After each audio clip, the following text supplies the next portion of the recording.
Salut l'équipe, j'ai vu le premier épisode de Miss Marvel et comme d'habitude je vous fais une vidéo très courte sur mon avis et ma réaction. C'est une petite critique, on va pas se mentir, et on commence dès maintenant, let's go. Chose incroyable mais vraie, on est plus de 1000 sur la chaîne. Je n'ai pas les mots pour vous remercier, mais sachez que ça vient du fond du cœur. Merci. Quant à ceux qui hésitent encore, abonnez-vous, c'est gratuit, merci d'avance, merci. Les adolescents passant à l'âge adulte et les pouvoirs de super-héros sont une combinaison gagnante. On peut prendre comme exemple Spider-Man au lycée, qui est un bon moyen de montrer les différences entre la responsabilité d'un héros et les difficultés de cet âge. Le MCU s'élargit encore avec l'introduction d'Iman Vellani en tant qu'adolescente pakistanaise américaine Kamala Khan dans le premier épisode audacieux de Miss Marvel. Alors que la récente série Moon Knight évitait de mentionner les personnages des Avengers, Miss Marvel adopte une approche très différente avec son personnage principal étant une immense fan de Captain Marvel. Le premier épisode établit rapidement les conflits internes de Kamala, sa vie familiale et les fantasmes qui occupent chacune de ses pensées éveillées. Des passages de la série ont déjà révélé des changements importants par rapport aux comics concernant l'origine des pouvoirs de Kamala et la façon dont ils se manifestent. Kevin Feige a déjà abordé le sujet. Miss Marvel est un autre élément du MCU en expansion, mais heureusement, la série brille par elle-même. Les questions d'identité et d'appartenance sont un thème récurrent des super-héros. Le showrunner Bisha Kahali nous délivre une origin story et garde le cœur de la bande dessinée tout en explorant comment ce personnage s'intègre dans le paysage MCU d'une manière visuellement saisissante et très amusante. Vivre à Jersey City donne à Kamala une vue sur Manhattan et ce n'est pas seulement une rivière qui sépare l'adolescente des lumières vives de la grosse pomme.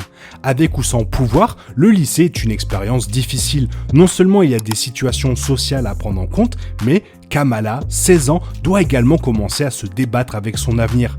Les demandes d'inscription à l'université et les rêves de carrière doivent être prises. Et fantasmer sur Captain Marvel ne satisfera pas les exigences de ses parents, en particulier de sa mère.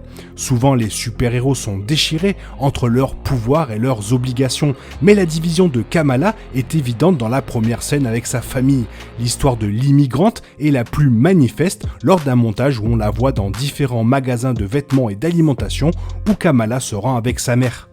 Tout ça, c'est évidemment tiré du comics, mais sa relation avec son frère aîné, Amir, est moins combative. Dès le premier saut dans cette famille, les différentes dynamiques de la maison Khan se sentent et sont identifiables. La différence qui existe au sein de Kamala est évidemment dans la façon dont ses parents abordent l'éducation d'une adolescente musulmane aux États-Unis. Sa mère est préoccupée par les peurs habituelles des garçons et de l'alcool qui vont de pair avec une indépendance croissante. Le premier épisode réussit bien à établir les règles strictes de sa mère avec le non-respect du couvre-feu.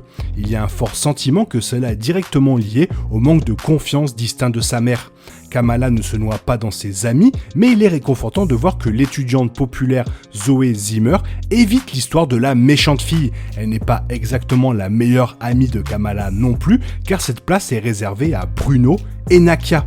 Cette dernière n'apparaît pas trop dans le premier épisode et n'est pas aussi développée que Bruno, et c'est un domaine qui nécessite une attention particulière dans les prochains épisodes. Bien sûr, Bruno fait partie intégrante de l'intrigue de cet épisode, mais l'amitié de Kamala avec Nakia est également essentielle. Bruno travaille au Circle Q, un combini américain, comme il le fait dans la bande dessinée originale. Il y a un aspect ludique dans sa présence au sein de la maison Khan. Le culte des héros est au cœur de l'événement qui amène Kamala à défier ses parents et Feige a mentionné que l'Avenger Con est quelque chose qu'il envisage de faire dans un futur proche.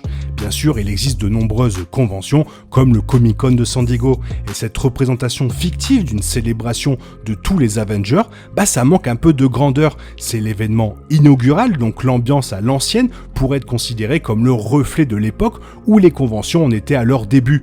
Pourtant, compte tenu des niveaux de renommée des Avengers dans un monde post-Thanos, sa taille relativement petite ressemble à un faux pas dans une première pleine de bonnes idées esthétiques. Les réalisateurs Adil El Arbi, Bilal Fallah équilibrent efficacement l'imagination active de Kamala dans le contexte de Jersey City et de la maison Khan.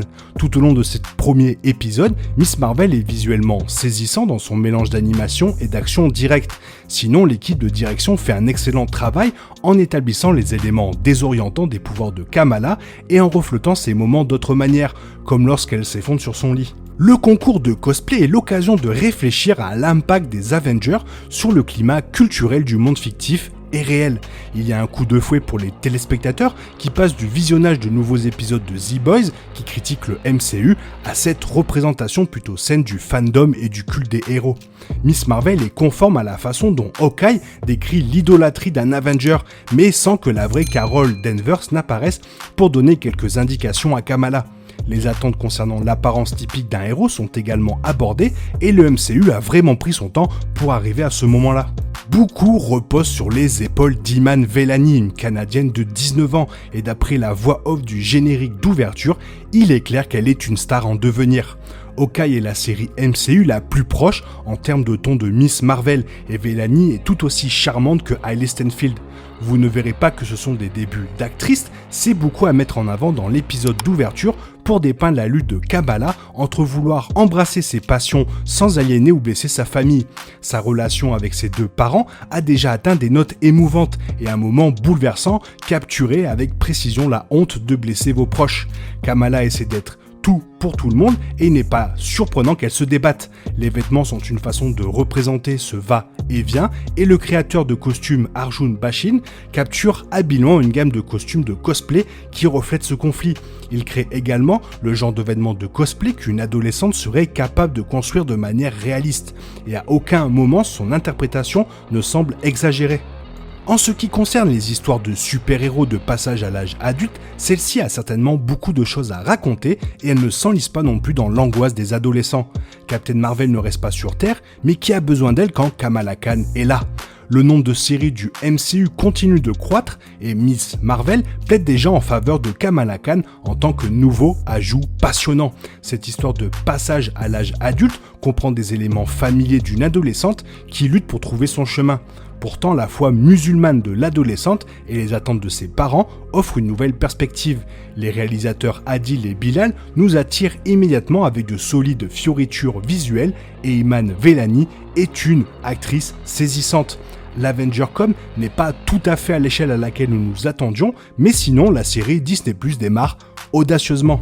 Voilà, fais-moi savoir dans les commentaires si tu as vu l'épisode, qu'est-ce que tu en as pensé, ça me ferait un plaisir de vous lire.